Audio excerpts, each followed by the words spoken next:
Good evening and welcome to the Tri-Valley Economics Class presentation on economic development. My name is Ellie Vandeventer. So this project started because we were given the proposed subdivision lots on Lignite Road, and they asked us for feedback on it. So after receiving these plans, we thought more about our guiding question and how these lots would help Healy. So this brings me to our next slide. So our initial guiding question was, how can developing lots for building homes ease the lack of housing issues in Healy? Our target was to get a better understanding of a potential solution for the lack of housing issue and to propose the best lot development plan to achieve the goal of building more homes in the Healy area. After a substantial discussion in class and considerable contemplation, we concluded that the cart was in front of the horse in this whole subdivision plan. The fact is, Healy first needs a horse to pull the cart. In our discussion, we realized that we needed to shift our guiding question. So what are those horses we need that can pull the cart of a much needed economic development? So what I mean by this is that instead of just building homes and expecting that to fix the issue in Healy, we need to find ways to develop economically first and find a horse to pull that cart. So we go to the next slide. So like I said, developing lots in Healy will not completely solve the lack of housing issue because the cost of building a home in Healy is extremely expensive, so we need more year-round jobs so people can afford to build on these lots. So this presentation is full of all of the ideas and strategies that our class has proposed to help develop Healy economically and implement real change.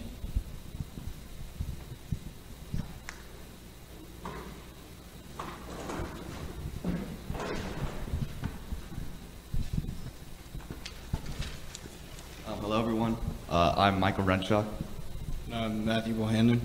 And recently, in Mr. Frisbee's economics class, we've been looking into a recent study by the University of Alaska, which tackles the current energy crisis that is happening in the Cook Inlet region. For those who don't know, right now the Cook Inlet region, which is like Anchorage, is running out of natural gas, and their future of energy creation is being threatened. This study proposes a new low-carbon power generation with carbon capture through the burning of coal and the use of new technology. It also proposes a new over $1 billion coal mine and power plant that is located in West Susitna that will use this new low-carbon and carbon capture technology. This study almost has it right, but our class can see some challenges that they are going to face when creating the new mine and power plant.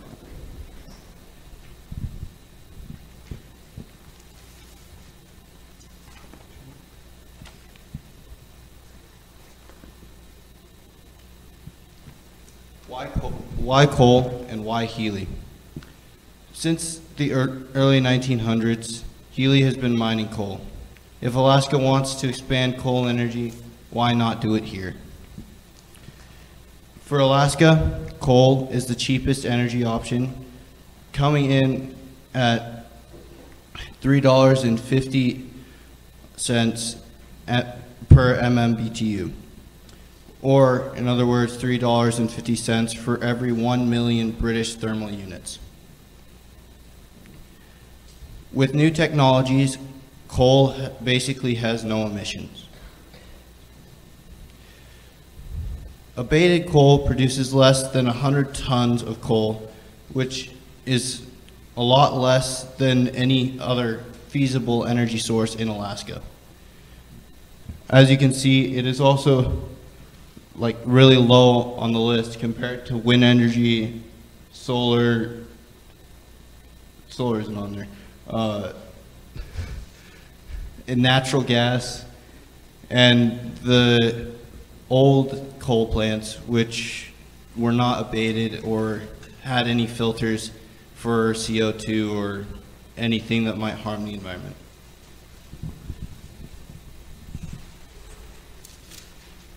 Why create a brand new coal mine and power plant when Healy and Usabelli are already experts and have generational experience? Our class has created a new revised plan which will make Healy and Usabelli the energy capital of the state. By expanding Usabelli and their mining and creation of coal, adding a new power plant and improving on top of our current grid system so then we can transfer energy to the Cook Inlet region. Yeah.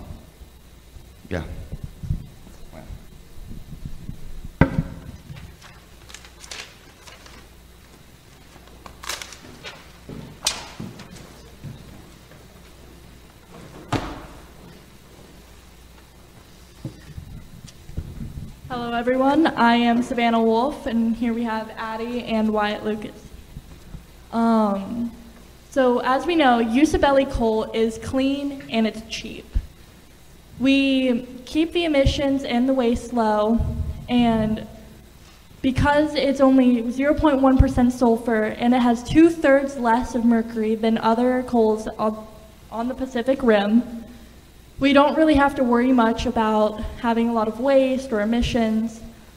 But carbon is lately like the big thing that people focus on. And because of carbon capture, which is the main way we deal with carbon here at Usabelli Coal Mine, and what carbon capture is the process of capturing CO2 produced by burning fossil fuels and other chemical and biological processes and storing it. We pressurize that carbon into a liquid and we put it where we have taken oil or other stuff and stored it in the ground so that way it doesn't go into our atmosphere. But what if there were other ways that we can use this carbon to make it more efficient?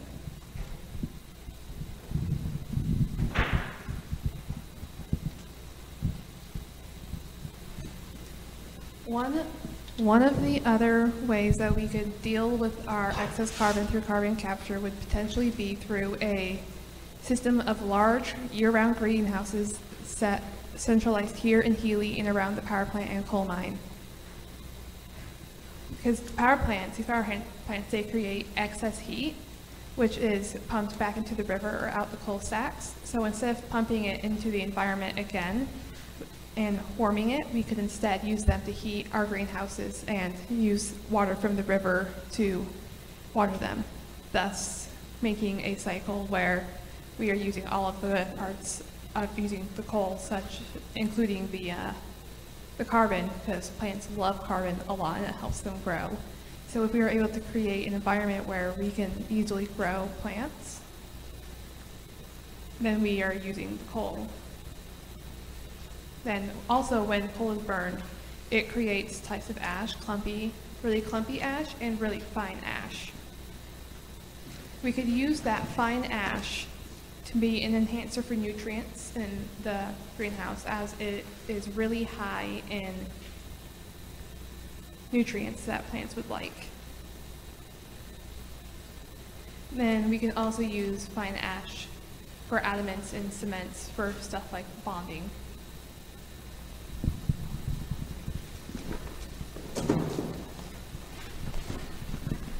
So if Alaska is cut off for 3 days out of nowhere, all the ports and everything, we're not getting any supplies. Alaska has 3 days worth of food and supplies up here.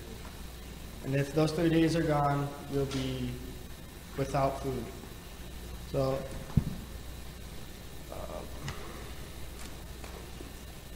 less than 5% of the food in Alaska is produced inside. The rest, 95%, is out of state and shipped up here. It takes about 10 to 20 days for all that to get up here, and it's all sprayed with chemicals and stuff to keep it semi-fresh when it gets up here. And you're eating all those chemicals that you cook with or eat.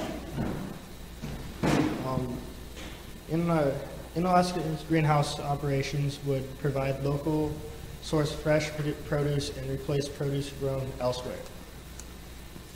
That can require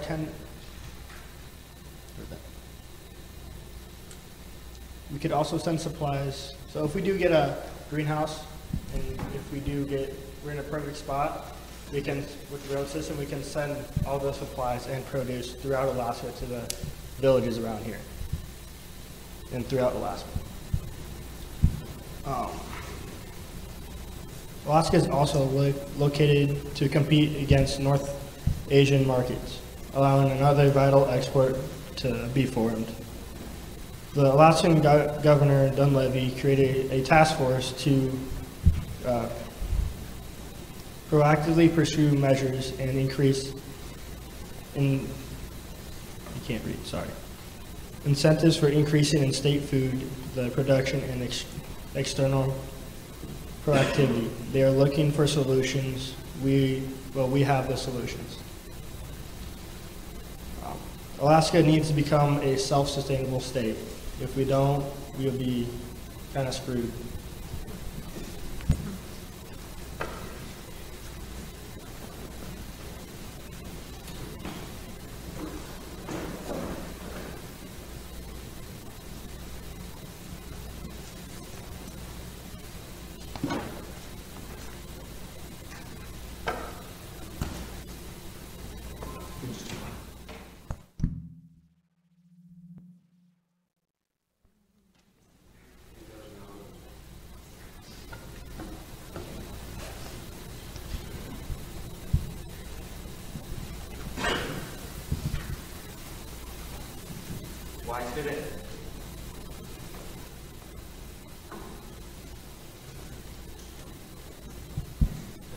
Why should an intertie and later a road and railway begin in Healy? Well, it's rational, both environmentally and economically. Here are some reasons why a road west should be built from Healy. Other proposed routes cross many more rivers and wetlands than this route. Crossing these rivers and wetlands would skyrocket the price to build, and it would make it much more harder to maintain due to permafrost. We are currently spending $200 million to heat and supply remote villages in Alaska. This road would decrease the price by building an intertie along it, giving the remote villages a much better and cheaper way to get heat. It will also make the villages, the villages can also get emergency supplies easier. Instead of having to wait for an airline to come and pick them up, we could drive them out. As we know, this road would take a ton of resources. Luckily for us, Healy already has one of the biggest gravel deposits in the US. So why wouldn't you put it where all the gravel is? The route we chose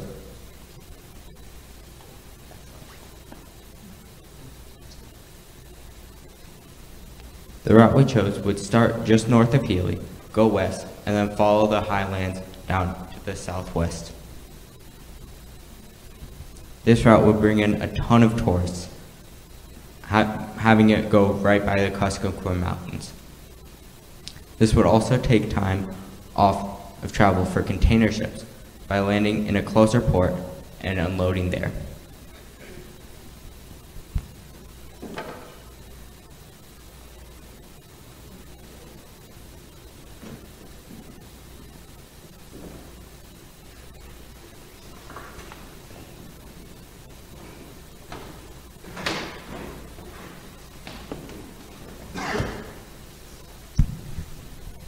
I'm Henry. This is Kenshin and Pete. So Denali Park is a breathtaking destination that comes alive during the winter. The snow-covered landscape offers a unique and serene beauty that is unmatched during any other season. It's a place where visitors can find inspiration, adventure, and solitude. Unfortunately, limited access to the park during the winter months means that most tourists miss out on the incredible experience. Despite tens of thousands of winter tourist visitors to Alaska, many simply pass through on their way to other destinations like the hot springs. To encourage more visitors to stay in the area during winter, our economics class discussed implementing a Yellowstone model for winter tourism. This will attract more tourists to Denali National Park and promote the winter wilderness experience that is truly one of a kind.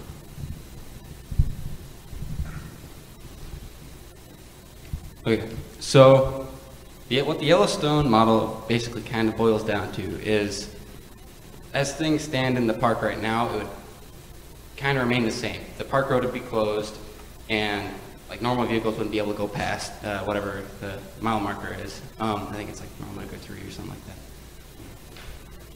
My mom says no. Anyways,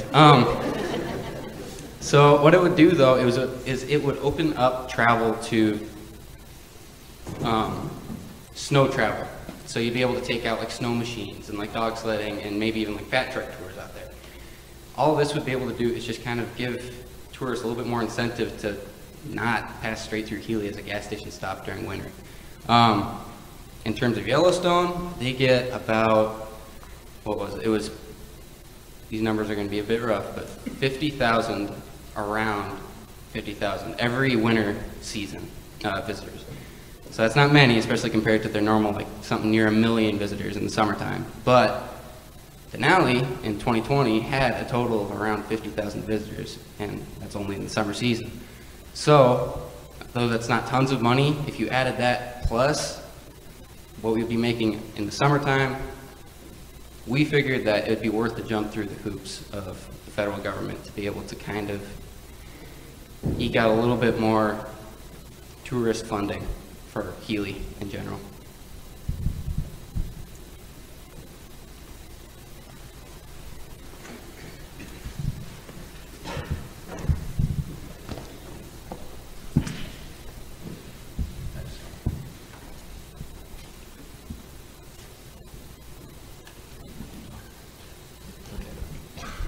Education in Alaska needs help.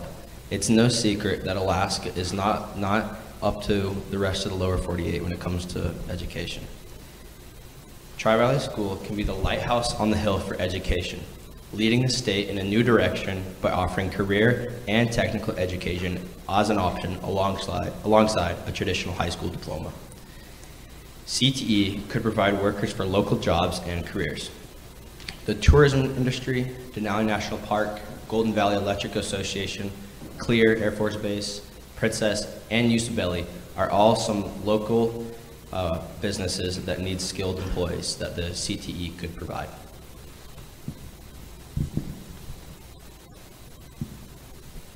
Okay, so here are a couple of our ideas for this. So Surveys to Shingles Building Trades program. So this would be a year-round program that students could help and be involved in the community by building houses and using resources from our current building trades program as well as other businesses. And this would be a great way for students to work with their hands and not just build for Denali National Park but for around the community. And this would include like plumbing, electricity, foundation, cement work, framing and roof work, etc. Another idea was different internship opportunities. So offering these different internships will help students for their future interests. And some internships we already have are Usabelli Coal Mine and Golden Valley. And this would be like a school to work internship. So for example, you could replace some classes that we have here and you could incorporate those in the workplace. So just like bringing in schoolwork into the workplace could help bring more employees into work. So another one of the ideas that we kind of covered was a bit of an interesting one. It's in exchange for business owners who are lacking like a certain, they don't have a building, they don't have a physical place to like do the work. They say we have a mechanic, doesn't have a shop, it's too expensive because of electricity and all that. In exchange for letting them use the shop at the school in the summertime and wintertime, and they'd be able to run their business, and all they would have to do is go through the certifications to be able to take interns from the school during the school year, and essentially we'd have another internship right in the school. We wouldn't need to travel anywhere, we wouldn't need to go to the mine, nothing like that. This doesn't even need to just apply to mechanic shops either. We could also do this with hair salons. We got different rooms that we don't use that we could use that for. Another idea we had was for culinary. We don't have any culinary classes. If we had somebody we wanted to get into that, we have a kitchen. And then another one of the main ideas we covered was more advanced versions of current CTE classes. All this really boils down to is we cover a lot of CTE in the school and across the borough in general, but not everything in every field. In some fields, we don't even have anything. So take the building trades thing, for example. We don't cover foundations in building trades. We go through framing, we go through leveling and all that. We go through finish work, electrical. I don't think we've ever really done plumbing. There's just holes in the education there. Welding, we don't have a weld tester. We don't get to go through what even a Nana goes through. I had a text from a friend who said he was certified in some way and I had no idea what he was talking about. I don't know what that is. So that's just that side of it too. We also don't even have, like I said, we don't even have a culinary intern or CTE class. We don't have a medical CTE class. All of these different CTE classes would just give us the capability to churn out contractors, nurses, sous chefs, and then they'd be able to go straight into whatever competitive career they want, preferably one in Healy, and immediately start sprucing up the economy around here.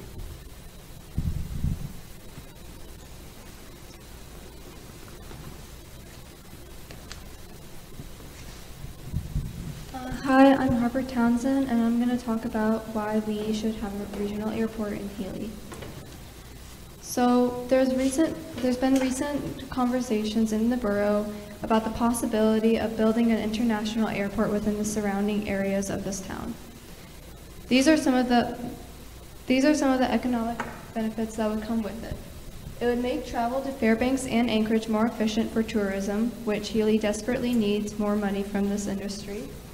And if we potentially put in greenhouses, we would be able to disperse these vegetables and fruits to all the native villages along with other utilities and supplies.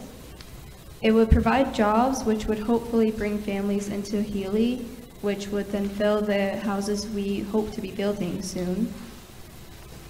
And although some do not want this change, we need to recognize that Healy has been looked at closely by both the state and a native corporation, and they are looking and seeing potential in this town. Change will likely come whether or not, but if we remain stubborn and reluctant to face this change, we will not have control of future developments within our town. We will not be able to benefit from these potential changes, and we will not have a voice in what comes next.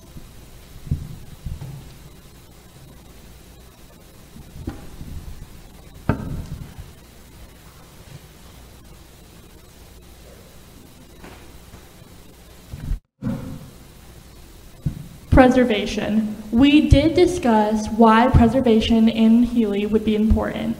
We discussed that we want to keep our Healy town like the same and keep it small. However, we realized through studying different towns, ones that changed, ones who decided to keep their way of life, we realized that allowing nothing to change will make everything change. Progress does not care if we tell it to stop. It'll just barrel on through. Big corporations will take advantage of the area because there is no community voice to tell them no. And the unwanted progress may turn into progress that doesn't benefit us. If we do not pursue change in ways Healy wants and that we can benefit from, it'll have everlasting consequences.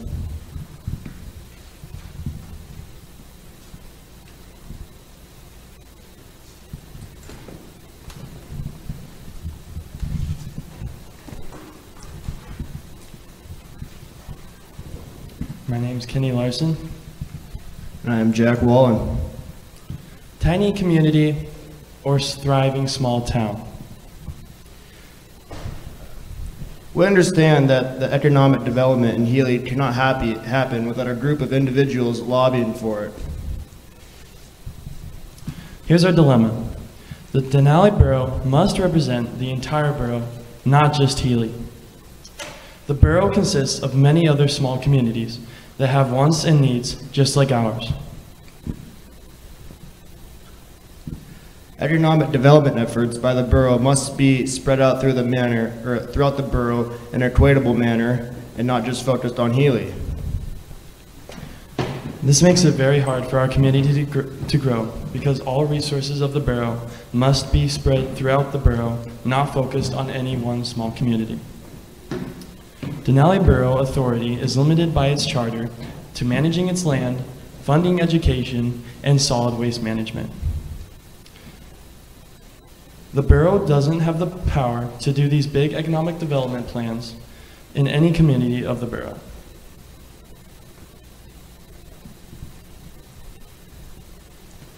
Focused economic in Healy must come from Healy and Healy only. We need a group of people who want to see Healy prosper either by becoming incorporated city or by some other means that will pursue, lobby, and implement economic opportunities for Healy. The Tri-Valley Economics Class strongly suggests that the logical approach to drive economic prosperity in Healy is for Healy to incorporate as a city. A city of Healy gives us elected representatives who can pursue and lobby for economic development. We need people to advocate. It gives us city land to manage and revenue that would allow Healy to take advantage of the wealth of potential waiting to be developed. My personal experience, I come from a small community where no change was made, only arguments and disappointment. I say this to warn you of what could happen to Healy if we don't take action right now. I want you to realize what we have in our community and realize that unless we start now, it will never reach its full potential.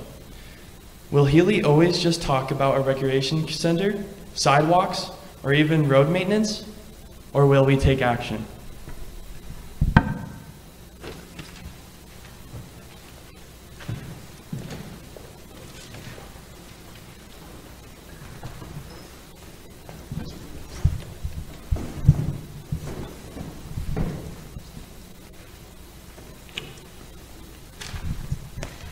As juniors and seniors, we realized the opportunities and we realized that, how beautiful our town is.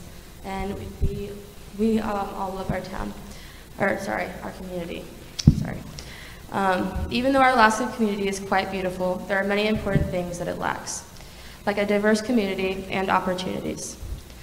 What will Healy become? Will Healy always be a transcendent community where people leave and come back after a few years? Or just open in the summer and close in the winter? We love Healy and recognize its benefits, but because of the shrinking school and community, there will be limited options and career exploration. There is a great potential for our thriving town, but there needs to be a reason to come back.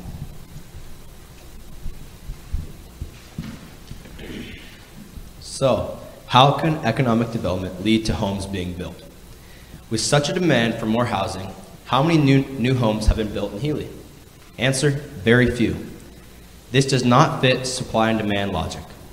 There must be some other variables affecting the supply side. What are they? Seasonal demand. The housing shortage is most evident during the summer months. How many seeking a new house can afford a $300 per square foot home, $600,000 before land purchase, foundation, sewer, etc., and almost close to $1 million before the house is complete here in Healy? The few local craft and trade companies are booked with lucrative and big industry contracts. Pre-owned houses are quickly purchased and turned into lucrative nightly rentals. How can Healy fix this? Increased number of high-paying career jobs. Look at the economic development ideas we just discussed. Imagine the number of high-paying career jobs that could be created. Train the youth, CTE programs, so that they step off graduation stage with a craft and trade certification. These same youth will be the contractors building your future homes. Thank you. I'm sure there are many questions, and we have desserts in the commons, and we will answer your questions there as best we can.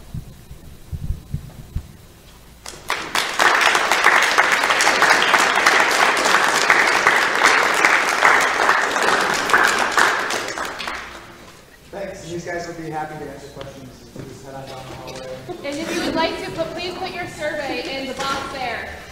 You can look at them later. Thank you.